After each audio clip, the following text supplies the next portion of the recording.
آتے تھے 5 ٹائم، کاروباری زندگی کی طرف، کمانے کی طرف، پیسہ کی طرف، کھانے کی طرف ان کی توجہ نہیں ہوتی تھی. یہاں تک کہ صحابہ 3 دن تک کبھی روٹی نہ بھی ملتی تھی تو کھجور یا پانی کے اوپر گزارا کر لیتے تھے، اور مسجد میں جب نماز پڑھنے آتے تھے تو غش کھا کر گر پڑتے تھے.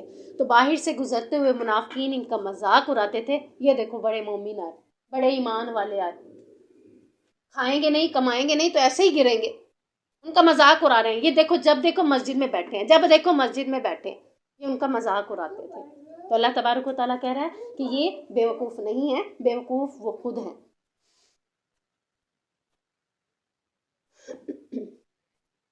آپ صلی اللہ علیہ وسلم جب انہیں ایمان کی خالص دعوت دیتے تو وہ لوگ اپنی نجی مجلسوں میں کہتے تھے کیا ہم اس طرح ایمان لے آئیں جیسے یہ بیوقوف ایمان لے آئیں. نہ ان کی جان کو فکر ہے، نہ ان کو کھانے کی فکر ہے، نہ ان کو اپنی زندگی کی فکر ہے، نہ پہننے اوڑھنے کی فکر ہے. اب آج آپ کے فیملی میں یا آپ میں سے کوئی ایسا بن جائے، وہ کہے بس ٹھیک ہے جو مل گیا کھا لوں گی، جو پہننے کو مل گیا پہن لوں گی، جو آپ کو مل گیا آپ نے لے لیا. جو آپ نے کبھی یہ نہیں کہا کہ مجھے یہ چیزیں چاہیے. آپ بالکل سادہ زندگی بسر کر رہے ہیں، آپ کسی فنکشن میں بھی جاتے ہیں، سمپل سا لباس پہن کے چلے جاتے ہیں تو لوگ آپ کو کیا کہیں گے؟ بیوقوف کہیں گے نا. ایسے ہی منافق بیوقوف کہہ رہے ہیں ان کو کہ نہ کھانے کی پتہ ہے، نہ کمانے کی پتہ ہے، نہ کسی اور چیز کی. جب دیکھو مسجد میں پڑھے ہیں، جب دیکھو نماز پڑھ رہے ہیں، جب دیکھو ادھر ہی لگے پڑے ہیں، تو ہم ان بیوقوفوں کی طرح ایمان لے آئیں، اپنی جان کی فکر ہی نہ کریں. تو یہ پتہ چلتا ہے کہ سب سے پہلے ایمان کی فکر ہونی چاہیے، جان کی فکر نہیں ہونی چاہیے، ایمان کی فکر ہونی چاہیے. صحابہ کرام کو وہ بیوقوف اس لیے کہتے تھے کہ آپ صلی اللہ علیہ وسلم پر جب وہ ایمان لے آئے تو سب سے پہلے انہوں نے اپنا گھر بار چھوڑ دیا. باپ کافر تھا، ماں کافر تھی، گھر بار چھوڑ دیا. ٹھیک ہے نا. اس وقت تو یہ نہیں تھا نا کہ سارے مسلمان تھے. آپ صلی اللہ علیہ وسلم نے جب دعوت دی سارے کافر تھے نا. کسی کا بیٹا اسلام قبول کر لیا، کسی کے باپ نے اسلام قبول کیا، کسی کی ماں نے کیا، کسی کی بہن نے کیا. ہر ایک جو کرتا تھا تو باقی ان کو، باقی گھر والوں کو کیا کرنا پڑتا تھا؟ انہیں چھوڑنا پڑتا تھا. ایمان کو قبول کرنے کے بعد سب سے پہلے انہوں نے اپنے گھر بار چھوڑے تھے اور پھر اپنے آپ کو غریبانہ اور فقیرانہ زندگی میں رکھا.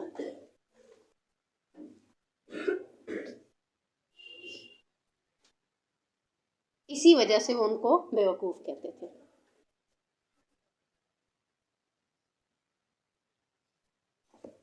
تو آج ہم اس بات کو سمجھ لیں کہ کوئی اگر سادہ زندگی بسر کرتا ہے تو اس کو بیوقوف نہیں کہا جائے گا. اگر وہ سادہ لائف پسند کرتا ہے تو اسے بیوقوف نہیں کہا جائے گا. سادہ لائف نبی کریم صلی اللہ علیہ وسلم کی تھی اور صحابہ کی تھی.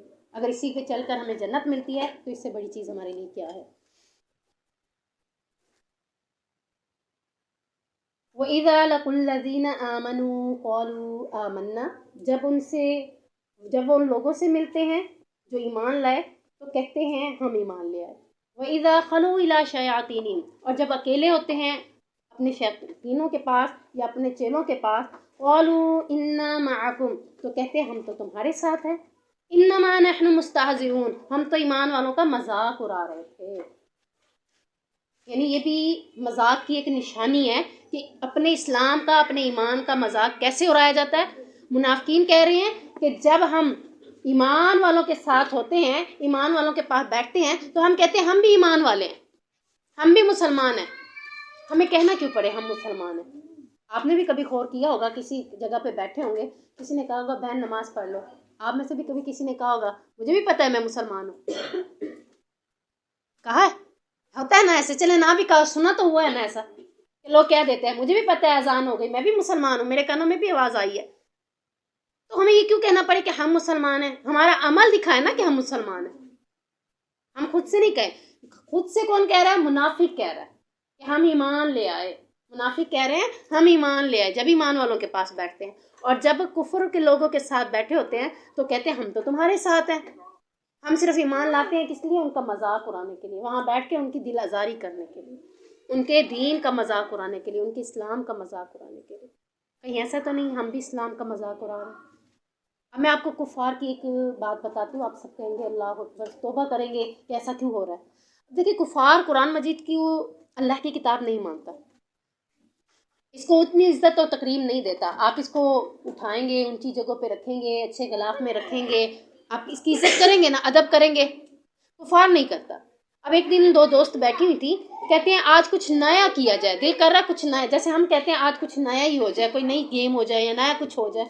تو دونوں میں سے سوچتے ہیں، آئیڈیا لڑاتے ہیں. تو ایک کہتی ہے میرے ذہن میں آئیڈیا آیا. اس نے کہا کیا؟ کہتی ہے آج میرا دل کرتا ہے مسلمانوں کی جو کتاب جو اس کو مقدس سمجھتے ہیں، میں اسے اپنے پاؤں کے نیچے رکھ کے اس کے اوپر کھڑی ہو کر ڈانس کروں. اب استغفر اللہ نکلا ہے نا. کافروں کا یہ عمل ہمیں کتنا برا لگا ہے. اور میں خود سینے کے اندر قرآن رکھ کے حافظ قرآن ہو کر میں ڈانس کروں پھر صحیح ہے؟ اب بتا. وہ غلط لگ رہا تھا کیونکہ وہ مجھے کبھی ایسا تصور نہیں کیا. اور یہ میں تصور کرتی ہوں یہ تو ہر جگہ ہو رہا ہے، ہر گھر میں ہو رہا ہے. بھائی کی شادی پہ کون نہیں ناچا؟ سارے ہی ناچے. بھائی کی شادی پہ لڈی کس نے نہیں ڈالی؟ میں نے بھی ڈالی ہے. سلان نے ڈالی ہے، فلاں نے ڈالی ہے، میں بھی ڈالوں گی. اور میرے سینے کے اندر کیا ہے؟ قرآن پاک ہے. اس میں اور مجھ میں کوئی فرق ہے؟ اگر وہ پاؤں کے نیچے رکھ کے ڈانس کر رہی ہے تو میں سینے کے اندر رکھ کے ڈانس کر رہی ہوں. میرے اور اس میں کوئی فرق تو نہ رہ گیا نا. پھر میں اس کو غلط کیوں کہوں؟ میں خود بھی تو وہی کر رہی ہوں جو وہ کر رہی ہوں. تو میں یہ نہ کرتی تو وہ کبھی بھی ایسا نہ کرتا. پھر اس کی ایگزامپل لے لے. آپ کی امی نے 4 لوگوں میں بیٹھ کے آپ کو تھپڑ لگا دیا. اب 4 لوگ جو بیٹھے تھے، نیکسٹ کسی جگہ پر آپ ان کے سامنے غلطی کریں گے، وہ بھی آپ کو تھپڑ لگا دے گا. کیونکہ آپ کی امی نے موقع دیا ہے کہ میں بھی مارتی ہوں، آپ بھی مار سکتے ہیں. اور اگر آپ کی امی 4 لوگوں میں نہیں بیٹھتی تو آپ کبھی بھی دوسرا نہ مارتا. ہم خود اسلام کا مذاق نہ اڑاتے تو کفار کی مجال ہی نہیں تھی کہ ہمارے اسلام کا مذاق اڑاتا. اپنی عزت ہم نے خود ہی خراب کی ہے، تو ہمیں اپنی عزت کا خود خیال رکھنا ہے.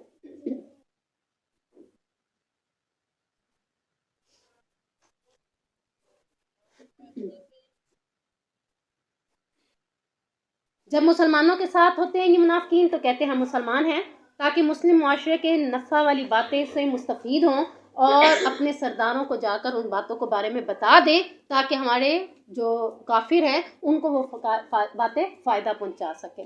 اور پھر جب وہ اپنی نجی مجلسوں میں، اپنی خاص مجلسوں میں ہوتے ہیں تو وہ مسلمانوں کی باتوں کو بتا دیا کرتے تھے کہ مسلمان آپ سے ایسے لڑنے کا پلان بنا رہے ہیں، مسلمانوں نے آپ کے بارے میں ایسا سوچا ہوا ہے، یا مسلمانوں کی یہ کارروائی ہونی ہے. تو یہ ساری باتیں کافروں کو بتا دیتے تھے اور پھر ان سے کہتے تھے کہ ہم تمہارے ساتھ ہیں، ہم مسلمانوں کے ساتھ نہیں ہیں.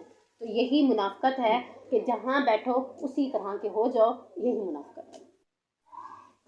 عیسائیوں کے ساتھ بیٹھے عیسائی جیسا بن جائیں، یہودیوں کے ساتھ بیٹھے یہودی جیسا بن جائیں، مشرکوں کے ساتھ بیٹھے مشرکوں جیسا بن جائیں، مسلمانوں کے ساتھ بیٹھے مسلمانوں جیسا بن جائے. تو پھر میں ہوں کیا؟ مجھ سے کوئی پوچھتا ہے آپ کون ہے، میں کہتی ہوں مسلمان ہوں. کیوں بھائی؟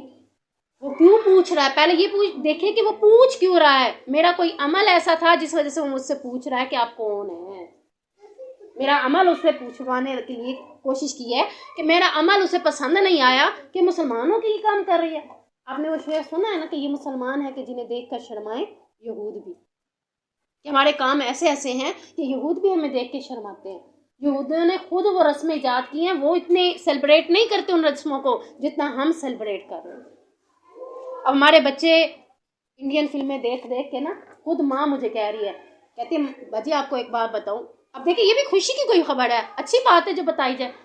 میرا بیٹا شادی پہ گیا تو کہتا ہے ماما سارا کچھ تو ہو گیا، وہ چکر نہیں لگے، وہ چکر جو لگتے تھے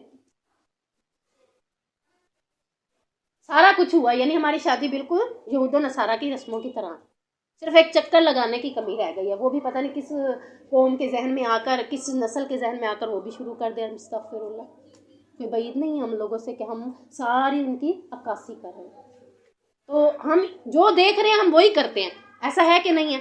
جس طرح کا لباس پہنا ہوا دیکھا ویسا بنانے کی کوشش کرتے ہیں، جس طرح وہ تیار ہوتی ہے ویسے تیار ہوتے ہیں. اب دیکھیں ٹرینڈ اتنا چلا کہ تھا کچھ بھی نہیں، لیکن ٹرینڈ ہم لوگوں نے اتنا چلایا کہ وہ 1 لاکھ میں اب دلہن تیار کر رہا ہے. ہم نے اسے سر پہ چڑھایا نا. بھی کاشی کا میک اپ بڑا اچھا، کاشی کی جولی بھی بڑی اچھی، کاشی کا فلاں بھی بڑا اچھا.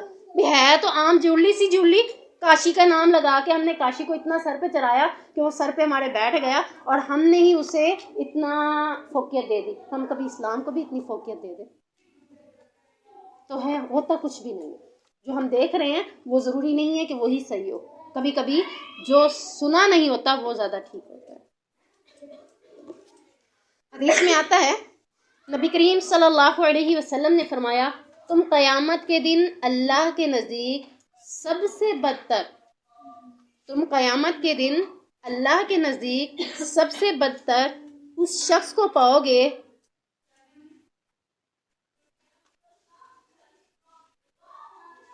تم قیامت کے دن اللہ کے نزدیک سب سے بدتر اس شخص کو پاؤ گے جو دو رخا ہوگا۔ ان کے پاس آیا تو ان جیسا بن گیا، دوسرے لوگوں کے پاس گیا تو ان جیسا بن گیا۔ یہاں آئے ہیں ماشاءاللہ، قرآن پاک پڑھنے آئے ہیں، سروں پہ دوپٹے رکھے ہوئے ہیں، گھر جا کے سب کے اتر جانے، نہیں اترنے الحمدللہ۔ انسا ہوا تو انسا نہیں، انسا ہوا تو انسا نہیں بننا انشاءاللہ، ایک ہی اپنا رکھنا ہے۔ اللہ یستہزئ بہم ویمدہم فی طغیانہم یعمہون۔ وہ کیا کہہ رہے ہیں؟ ہم ان کے ساتھ بیٹھتے ہیں کس نیت کے ساتھ؟ مذاق اڑانے کے لیے۔ اللہ رب العزت کہہ رہا ہے کہ اللہ ان کا مذاق اڑاتا ہے، ویمدہم، اور انہیں ڈھیل دیتا ہے، فی طغیانہم، اپنی سرکشی میں، یعمہون، سرگرداں یعنی حیران پھرتے ہیں۔ یعنی اللہ تعالیٰ نے اپنے مومن بندوں کے ساتھ انصاف کرتے ہوئے فرمایا کہ منافقین تم لوگوں کا مذاق اڑاتے ہیں تو اللہ تعالیٰ ان کا مذاق اڑائے گا۔ میں آپ کا مذاق اڑاؤں اور دوسرے لفظوں میں اللہ میرا مذاق اڑائے، میرا مذاق اڑانا زیادہ سخت ہے یا اللہ کا مذاق اڑانا؟ اللہ کا مذاق اڑانا۔ میرا مذاق تو پل میں ختم ہو گیا، اللہ کا مذاق پتہ نہیں کیسا ہو، مجھے جہنم میں ہی نہ ڈال دے۔ میں کہہ رہی ہوں میں مسلمان ہوں، اللہ نے میرے ساتھ ایسا مذاق کیا کہ میں اپنے آپ کو مسلمان سمجھتی تھی، اللہ نے جا کے جہنم میں ڈال دیا، یہ مذاق ہی ہو گیا نا میرے ساتھ۔ اگر اللہ کا ایسا مذاق میرے ساتھ ہو گیا تو میں کیا کروں گی؟ اللہ تبارک و تعالیٰ کہہ رہا ہے ان منافقین کے ساتھ اللہ مذاق اڑا رہا ہے، اللہ ان کا مذاق اڑا رہا ہے، ان سے انتقام لے گا، انہیں ذلت و پستی میں ڈالے گا، اور آخرت میں ان کے ساتھ مذاق کیا ہوگا؟ سنا ہوا ہے آپ نے، پل صراط ہوگی جس پہ سب نے چلنا ہے۔ کس طرح کی ہوگی؟ بال سے زیادہ باریک، تلوار سے زیادہ تیز، اور اس کے اوپر کوئی روشنی نہیں، اور وہ پل صراط کہاں رکھا ہے؟ جہنم کے اوپر۔ اپنے اپنے اعمال کے بدولت پل کو کراس کریں گے۔ جس کے اعمال بہت زیادہ اچھے ہوں گے اس کو تیزی بھی عطا کی جائے گی، روشنی بھی بہت اچھی عطا کی جائے گی، اندھیرے میں رکھی گئی ہے نا، روشنی دی جائے گی کہ وہ تیزی سے پل صراط کو کراس کر لے۔ اب منافقین ایمان تو لے آئے تھے، کلمہ تو پڑھا تھا، لیکن کبھی اسلام پر عمل کرتے ہیں، کبھی اسلام پر عمل نہیں کرتے، دھوکہ کر رہے ہیں نا۔ تو اللہ تعالیٰ ان کے ساتھ کیا کرے گا؟ کیسے مذاق اڑائے گا ان کا؟ اللہ تعالیٰ مومنوں کو نور دے گا، وہ پل صراط کو کراس کریں، روشنی دے گا وہ پل صراط کو کراس کریں۔ تو منافقین کو بھی روشنی دے گا کہ وہ پل کو کراس کریں۔ مومنین کے پاس جو روشنی ہوگی وہ جلتی ہی رہے گی، وہ بجھے گی نہیں۔ منافقین کے پاس جو روشنی ہوگی وہ کبھی جلے گی کبھی بجھ جائے گی، کبھی جلے گی کبھی بجھ جائے گی۔ وہ کہے گا اللہ یہ میرے ساتھ کیسا مذاق ہے، جب بجھ جاتی ہے تو مجھے نظر ہی نہیں آتا راستہ، میں راستہ کیسے اختیار کروں گا، راستے میں کیسے چلوں گا، پل صراط کو کراس کیسے کروں گا؟ تو اللہ تعالیٰ کہے گا یہ تمہارے ساتھ اللہ کا مذاق ہے۔ تم بھی کبھی اسلام پر عمل کرتے تھے، کبھی چھوڑ دیتے تھے، اللہ نہ کرے ہم ایسے کہ کبھی اسلام کو قبول کر لیا کبھی چھوڑ دیا، تو قیامت کے دن پل صراط پر چلتے ہوئے کبھی لائٹ جلے گی کبھی لائٹ بجھ جائے گی، یہ اللہ تعالیٰ کا ان کے ساتھ مذاق ہوگا۔ اللہ تعالیٰ ہمیں محفوظ فرمائے۔ اولئک الذین اشتروا الضلالۃ بالہدی فما ربحت تجارتهم وما كانوا مهتدین۔ یہ وہ لوگ ہیں جنہوں نے ہدایت کے بدلے گمراہی خرید لی، تو نہ ان کی تجارت نے انہیں نفع دیا اور نہ وہ ہدایت پانے والے ہیں۔ یعنی اللہ تعالیٰ نے اب منافقین کے بارے میں مزید بتایا کہ یہ ایسے لوگ ہیں کہ انہیں ہدایت مل رہی تھی، انہوں نے ہدایت کو نہیں خریدا بلکہ گمراہی کو خرید لیا۔ آپ کو اچھا سوٹ بھی مل رہا ہے اور ناقص سوٹ بھی مل رہا ہے، کیا خریدیں گے؟ اچھا سوٹ خریدیں گے۔ ہدایت بھی مل رہی ہے، گمراہی بھی مل رہی ہے، اللہ کی طرف سے دونوں چیزیں مجھے مل رہی ہیں۔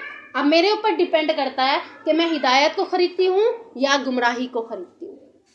تو جو منافقین ہیں ان کے بارے میں کہا جا رہا ہے کہ انہوں نے نقصان کیا، انہوں نے غلط تجارت کی، انہوں نے اپنے لیے جو چیز سلیکٹ کی غلط کی کہ انہوں نے ہدایت کے بدلے گمراہی خرید لی، اور ان کی تجارت نے، ان کے اس رقم نے یا ان کے اس فائدے نے انہیں کوئی فائدہ نہیں پہنچایا، اور نہ ہی وہ کبھی ہدایت والے بن سکتے ہیں۔ جب خود ہی گمراہی خرید لیں گے تو پھر اچھا سوٹ کہاں سے آئے گا؟ نہ کہ سوٹ خود ہی لے لیا ہے، اب بیٹھے بیٹھے اچھا سوٹ تو نہیں پہنچ سکتا نا۔ جب میں نے سلیکٹ کرنے کی باری تھی، میں نے سلیکٹ خود ہی غلط کیا، تو پھر اس کے بعد اچھی چیز میرے تک نہیں پہنچ سکتی۔ تو اچھی چیز کو سلیکٹ میں نے خود ہی کرنا۔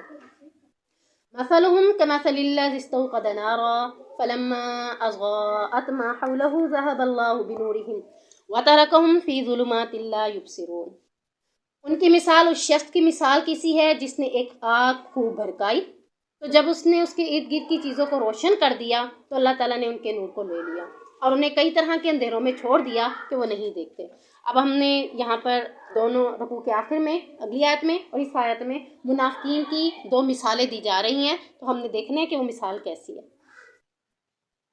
کہ ایک ایسا شخص جس نے ایک آگ خوب بھڑکائی، لکڑیاں جمع کی، آگ لگائی جنگل کے اندر، اندھیرے کے اندر۔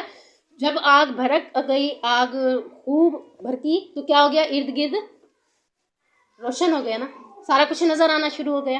اچانک ان کی آگ بجھ گئی، اللہ تعالیٰ نے ان کی آگ کو بجھا دیا۔ اب وہ کہیں جا سکتے ہیں کیونکہ نور ہی ختم ہو گیا، روشنی ختم ہو گئی ہے، اب وہ نہیں جا سکتے۔ ایسے ہی پل سرات پر ان کی روشنی ختم ہوگی تو وہ کہیں بھی نہیں جا سکیں گے۔ کہیں ایسا نہ ہو پاؤں تھوڑا سا ڈگمگائے اور نیچے جہنم میں جا گر۔ تو یہاں اس منافقین کی تشبیہ کی ایک وجہ یہ بتائی جا رہی ہے کہ یہ لوگ پہلے ایمان لے آئے، کلمہ تو پڑھا ہے نا انہوں نے، منافقین ہے، کلمہ پڑھا ہے، تو نور ایمان سے ان کے لیے ہر چیز روشن ہو گئی۔ جیسے انہوں نے کلمہ پڑھا تو ان کے لیے ہر چیز روشن ہو گئی، انہیں پتہ چل گیا اسلام میں یہ ہے، اسلام میں یہ ہے، اسلام میں یہ ہے، سب کچھ پتہ چل گیا نا، روشن ہو گیا سارا کچھ۔ اور پھر جب یہ نفاق میں مبتلا ہوئے، سیاہ قطرہ، سیاہ نقطہ ڈالا اپنے دل کے اندر، پھر اور ڈالا، پھر اور ڈالا، پھر اور ڈالا، پھر اس میں روشنی کیسے جائے گی؟ پھر تو اندھیرا ہی اندھیرا ہوتا جائے گا نا۔ پھر اللہ تبارک و تعالیٰ نے ان کے دلوں میں نفاق ڈال دیا، وہ نفاق میں مبتلا ہو گئے، تو ان کی روشنی کیا ہو گئی؟ بجھ گئی۔ اور دوسری تشبیہ دی جا رہی ہے کہ بظاہر انہوں نے اسلام کو جب قبول کیا تو دنیا میں انہیں کیا عزت دی جا رہی ہے؟ مسلمان ہے، یہ عزت دی جا رہی ہے نا کہ مسلمان ہے، اسلام کو جو قبول کر لیا ہے تو اب انہیں عزت دی جا رہی ہے۔ کافر تو نہیں کہا جا سکتا نا، اسے کیا کہا جا رہا ہے؟ مسلمان ہے، تو یہ عزت ہو گئی۔ پھر اس کے بعد وہ ایک دوسرے کے وارث ہوئے، مال غنیمت میں بھی اور دوسرے بے شمار فائدے بھی انہوں نے حاصل کیے، مگر جب وفات پا گئے تو اللہ تعالیٰ نے ان سے وہ عزت چھین لی۔ کس لیے چھین لی؟ نفاق کی وجہ سے، دوغلی پاریسی کی وجہ سے، دو رخا کی وجہ سے۔ یہ منافقین کی باتیں ذرا تھوڑی سی سمجھ مشکل سے آتی ہیں، لیکن اگر ایک اپنے آپ کو رکھ کے سوچے تو سمجھ جلدی آ جاتی ہے کہ میں کبھی ادھر ہوتی ہوں، کبھی ادھر ہوتی ہوں، تو میں بھی تو ایسے ہی ہوں۔ اس کی چھوٹی سی مثال میں آپ کو سمجھاتی ہوں۔ آپ کو ماسی آ کے کہتی ہے میں آپ کے گھر کا کام بڑا اچھا کروں گی، بڑی خوبصورت ڈسٹنگ کروں گی، ہر چیز روشن چمکتی ہوئی بنا دوں گی، آپ مجھے ماسی رکھ لو، اپنے گھر کا کام دے دو، میں ہر چیز آپ کو پرفیکٹ دوں گی۔ 4 دن اس نے بڑا اچھا کام دیا، 10 دن اس نے بڑا اچھا آپ کے ساتھ کام کیا، پھر اس کے بعد کیا کیا؟ کبھی ٹاکی صحیح نہیں لگائی، کبھی ڈسٹنگ صحیح نہیں کی، کبھی کسی جگہ کا فرش دھونے کا چھوڑ دیا، یعنی اب صفائی میں کوتاہیاں ہو رہی ہیں۔ مہینہ گزرا، آپ نے کیا کرنا؟ اس کو دوبارہ رکھیں گے یا چھٹی کر دیں گے؟ چھٹی کر دیں گے۔ کیوں؟ کیونکہ وہ دو رخی ہے۔ کہا کیا تھا اس نے؟ میں ایسی صفائی کروں گی آپ خوش ہو جائیں گی، اور صرف 10 دن اس نے کیا اور آگے اپنی خصلت دکھا دی کہ وہ تو صفائی صحیح کر ہی نہیں رہی، آپ اس سے چھٹی دے دیں گی۔ اللہ بھی منافقین کو چھٹی دے دیتا ہے، کبھی کہتا ہے ایمان لے آتا ہوں، کبھی ایمان نہیں لے کے آ رہا، ایمان لانے کے بعد عمل اس کا نظر ہی نہیں آ رہا، ایمان لانے کے بعد اسے یہ تھوڑا کہنا تھا میں مسلمان ہوں، وہ نماز پڑھتا پتہ چل جاتا ہے مسلمان، وہ دین کے احکامات پر عمل کرتا تو اسے پتہ چل جاتا ہے یہ مسلمان ہے۔ تو اشتہار لگا کے یا کوئی اسٹیکر لگا کے یا کوئی مہر لگا کے تو اپنے اوپر لگانی نہیں ہے کہ ہم مسلمان ہیں، ہمارا عمل، ہمارا کردار خود بتائے گا کہ ہم مسلمان ہیں۔ سم بکم عمی فہم لا یرجعون، بہرے ہیں، گنگے ہیں، اندھے ہیں، پس وہ نہیں لوٹتے۔ یعنی اللہ تعالیٰ نے ان کے بارے میں بتایا کہ دراصل ان کا دل جو ہے، ان کی بصیرت اور سوجھ بوجھ اندھی ہو چکی ہے۔ آنکھوں سے لگ رہا ہے دیکھ رہے ہیں، پر ایسے دیکھنے کے باوجود دیکھ نہیں رہے، دل سے محسوس ہوتا ہے گشت دے رہے ہیں، لگتا ہے ایسے ہے کہ اب سارے اس بات کے اوپر عمل کریں گے، دل سے لگ رہا ہے نا آپ کے، لیکن گھر جا کے آپ بدل جاتے ہیں. تو کیا ہوا؟ دل سے بھی اور آنکھوں سے بھی ان کی سمجھ بوجھ اندھی ہو چکی ہے، اور وہ خیر کی باتیں سنتے ہوئے بھی ایسے لگتا ہے بہرے ہیں. اوپر سے کیا کہتے ہیں، ہم نے اس کان سے سنا تھا، اس کان سے نکال دیا. کس باتوں کو؟ اسلام کی باتوں کو. حالانکہ اسلام کی باتیں یہاں سے سن کے یہاں پہ فٹ کرنی تھی. اور اگر کوئی دنیا کی باتیں ہوں، دنیا کی ناراضگی والی باتیں ہوں، دنیا کی لڑائی جھگڑے والی باتیں ہوں، وہ ادھر سے سن کے ادھر سے نکالنی تھی. لیکن آپ نے کیا کیا؟ اسے سن کے یہاں پہ رکھا ہوا. 10 سال گزر گئے، ادھر کھڑی ہیں کہ نہیں کھڑی؟ کھڑی ہے نا. 10 سال بھی گزر جاتے ہیں، میرے دل میں کھڑی ہے کہ اس نے میرے ساتھ ایسا کیوں کیا تھا. حالانکہ مجھے ایسی باتوں کو سن کے دوسرے کان سے نکال دینا چاہیے تھا، کیونکہ وہ مسلمان ہے، غلطی تو اس سے بھی ہو سکتی ہے. اس کی بڑی پیاری ایک دوست نے مثال دیتے ہوئے کہا کہ جب 2 دوست سیر پر سمندر کی طرف جا رہے تھے، راستے میں اس نے دل دکھانے والی بات کی تو اس نے ریت کے ذرے پر اس بات کو لکھ لیا کہ آج میرے دوست نے میرے ساتھ ایسا کیا. پھر وہ سمندر کے اندر اتر گئے، ڈوبنے لگا، تو جس دوست نے کوئی بات اسے کر کے تھوڑا سا اسے مغموم کیا تھا، اداس کیا تھا، اسی دوست نے اس کو جا کر بچا لیا. تو اس نے واپس آ کر پتھر کے اوپر لکھا کہ آج میرے دوست نے مجھے ڈوبنے سے بچا لیا. تو اس کے دوست نے کہا کہ آپ نے پہلے میں نے دل دکھایا تو ریت کے ذرے پہ لکھا، بعد میں نے آپ کو بچایا تو آپ نے پتھر پر لکھا، اس کی کیا وجہ؟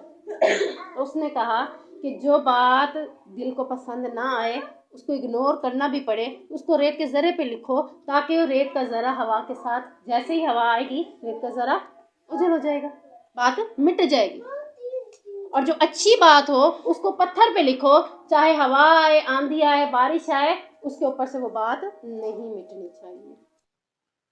تو اچھی باتوں کو انشاءاللہ دل کے اندر بٹھانا ہے، دل کی تختی پر لکھنا ہے، اور جو اچھی باتیں نہیں ہیں ایک کان سے سن کے دوسرے کان سے نکال دینے ہیں، جیسے ہوا کے ساتھ ریت کا ذرہ اڑ جاتا ہے.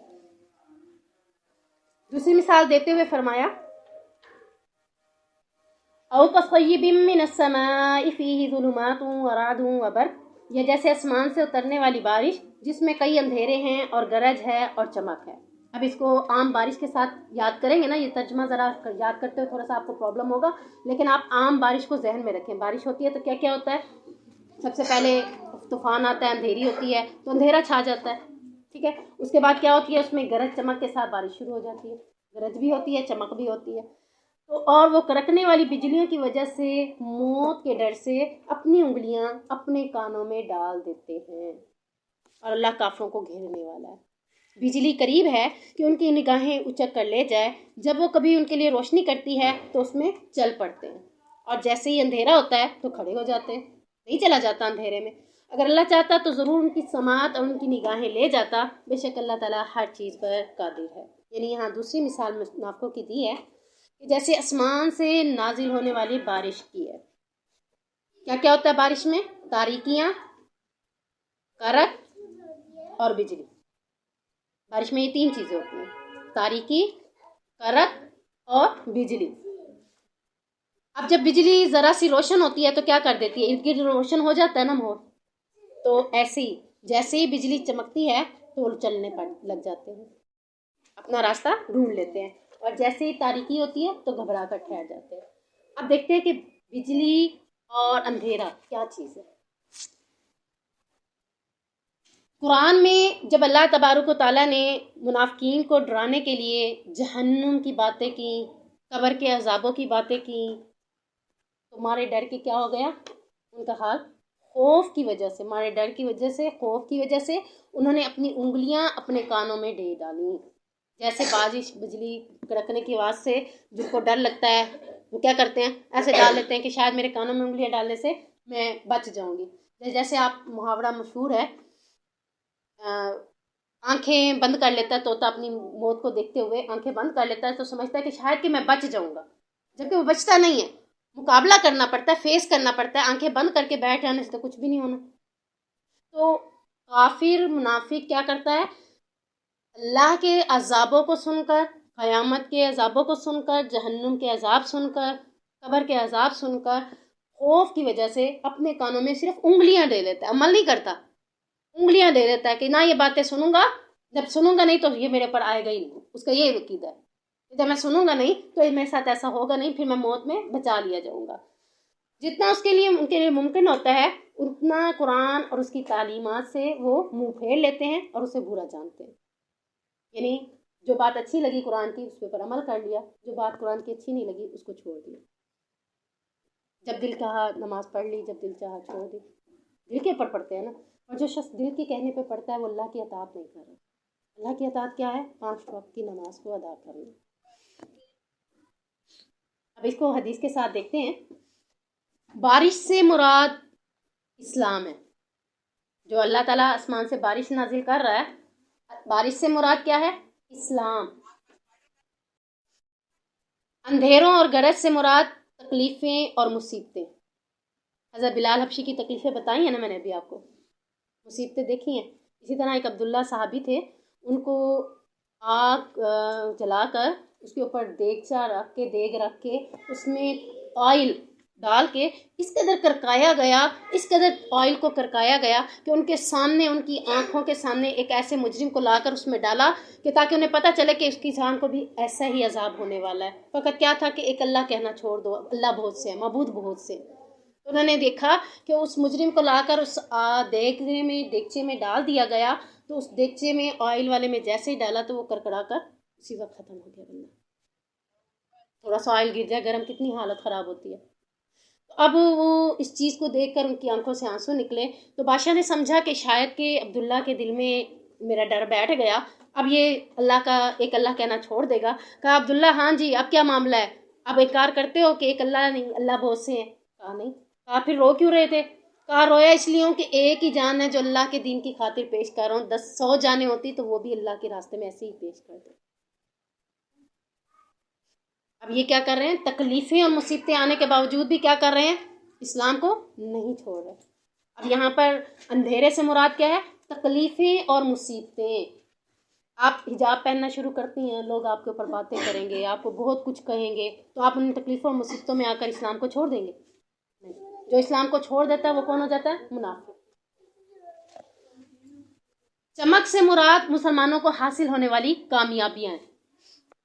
جنگ میں فتح پاتے تھے، مال غنیمت کے ڈھیر آتے تھے، آنکھیں اس سے خود بخود چمک جاتی ہیں کہ نہیں چمک جاتی؟ مال دیکھ کے تو آنکھیں چمک جاتی ہیں نا، تو کافروں اور منافقوں کی بھی آنکھیں چمک جاتی تھی، اور وہ اسلام کو قبول بھی اس لیے کرتے تھے کہ جیسے ہی مال غنیمت آئے گا ہمارے بھی حصے بن جائیں گے۔ اور اس کے بعد کرکنے والی بجلیوں سے مراد جہاد کے احکام ہیں۔ جیسے ہی جہاد کی باتیں سنتے ہیں تو کانوں میں انگلیاں ڈال دیتے ہیں، کرک سے ہی انگلیاں ڈالتے ہیں نا، بجلی کی کرک سے کانوں میں انگلیاں ڈال دیتے ہیں۔ تو کرک والی بات کون سی ہے؟ جہاد۔ جہاد کی باتیں جیسے ہی ہوتی ہیں تو کانوں میں انگلیاں ڈال دیتے ہیں، ہمارے گھر کھلے ہیں، ہمارا یہ مسئلہ ہے، ہمارا وہ مسئلہ ہے، ہم نبی کے ساتھ جہاد میں نہیں جا سکتے۔ یہ منافقین کا کردار ہے۔ حدیث میں آتا ہے آپ صلی اللہ علیہ وسلم نے فرمایا ہدایت اور علم، 2 چیزیں ہیں، ہدایت اور علم، جو اللہ نے مجھے دے کر بھیجا ہے۔ کس کو بھیجا ہے؟ نبی کریم صلی اللہ علیہ وسلم کو 2 چیزیں دے کر بھیجی ہیں، ہدایت اور علم۔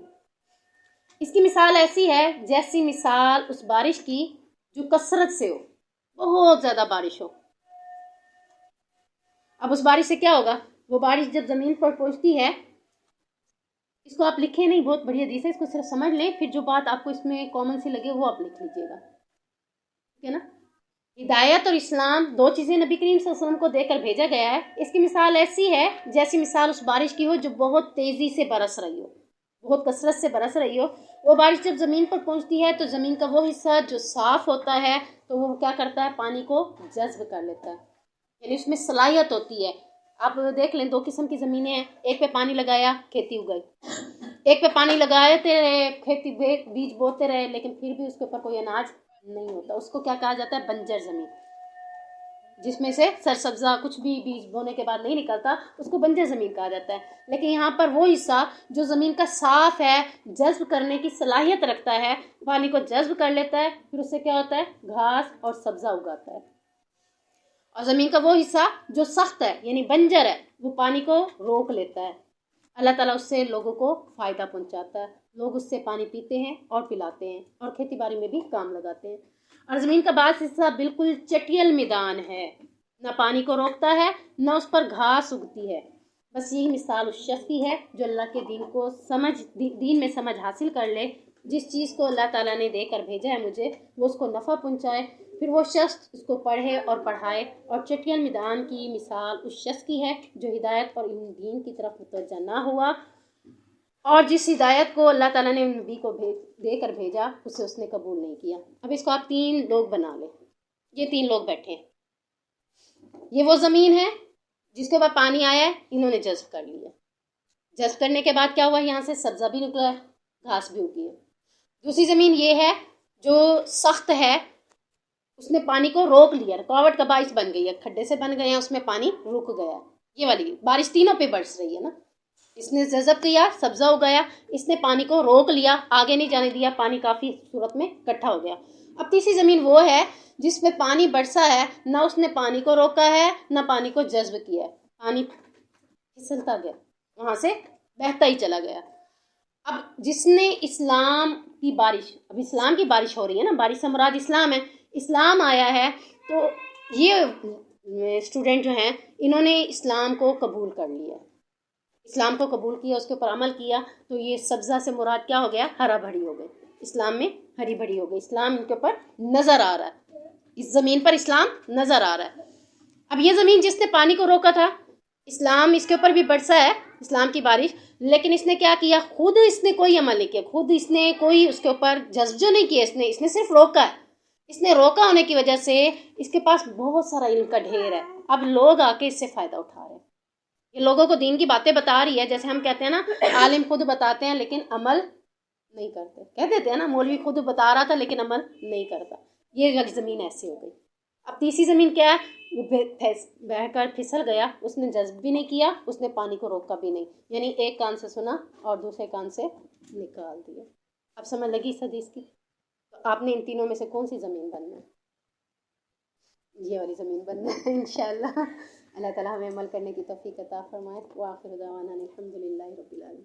یہ ذرا ٹاپک مشکل ہے، انشاءاللہ آگے دوبارہ آسان ہو جائے گا۔